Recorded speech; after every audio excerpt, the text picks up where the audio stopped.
Why is 1 cup of rice perfect for 1 person, but 2 cups is too small for 2 people and 3 cups is too much for 3 people? Cups are a uniform size. People aren't. 1 cup is perfect for which person? It sounds like you're measuring it wrong. Interesting, 1 cup is the perfect amount of rice for my partner and I combined. This question belongs to our shitty-ass science. It could have to do with how much water you use too. It might just be fluffier. 1 cup of rice equals 2 bowls of rice. Wait, 1 cup dry or cooked because 1 cup of uncooked rice is a fucking lot. Because when you're eating with company you're having fun and not paying attention, so you eat more. Per the law of thermodynamics, matter cannot be created or destroyed. When 2 people are in the kitchen together, this causes a gravitational pull and additional mass is there's too much mass, and you can't have that. So some of the rice leaves to a pocket dimension where it remains until the 2 bodies separate.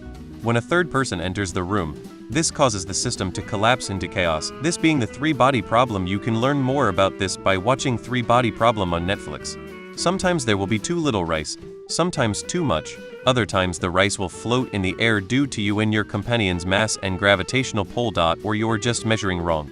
Any chance the person measuring is unintentionally pulling a chipotle? I.e. you're doing a heaping overfilled cup when measuring for 1, but 2 even measured cup when measuring for 2? The same way someone would ask for 1 scoop, and then another scoop of proteins when ordering at Chipotle to get extra since that first scoop would be bigger than 2 planned scoops. Are you using the absorption method of cooking? Do you measure the water added? Do you discard the water, drain the rice? Rice expands by 3 times water when it cooks. Weigh the cooked rice and report back. 2 cups of rice definitely makes enough for 2 people, in my experience. Because when it's just you have no one to complain to if you still feel hungry, so you decide you're fine. Anyway, you still have those ice cream bars, you can have one of those. When it's you and your partner or best friend, you are so happy to have their company. You eat more than you think you're going to. Without noticing, time just passes like a beautiful summer's day. But when you add Fred, oh my god, Fred is such a pain in the ass. No one feels like eating. Christ, people, stop downvoting OP without thinking of other possibilities. Check the subreddit title for God's sake. Are you using the finger method for measuring water? The reason is probably because the amount of water it takes to cook 2 cups is not necessarily double what it takes to cook 1 cup. When you do 2 cups, the rice comes out a little flatter when you use the finger method, because you're actually not using double the amount of cooking 1 cup. Finally, when you do 3 cups, not enough water evaporates because the cooking time is almost exactly the same. Did you notice if with 3 cups, your rice is soggier? Do you maybe mean 1 cup that comes with the Zajirushi rice cooker's 180 ml 0.75 cup? Maybe they're different side dishes depending on number eating.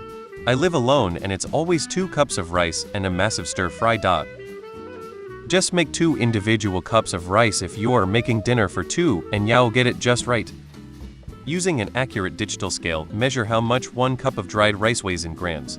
Do this several times, and you will see that using a volume measurement such as 1 cup will result in several different results on the scale. I suspect that those small variations in weight of dried rice will result in a larger variation of volume of cooked rice.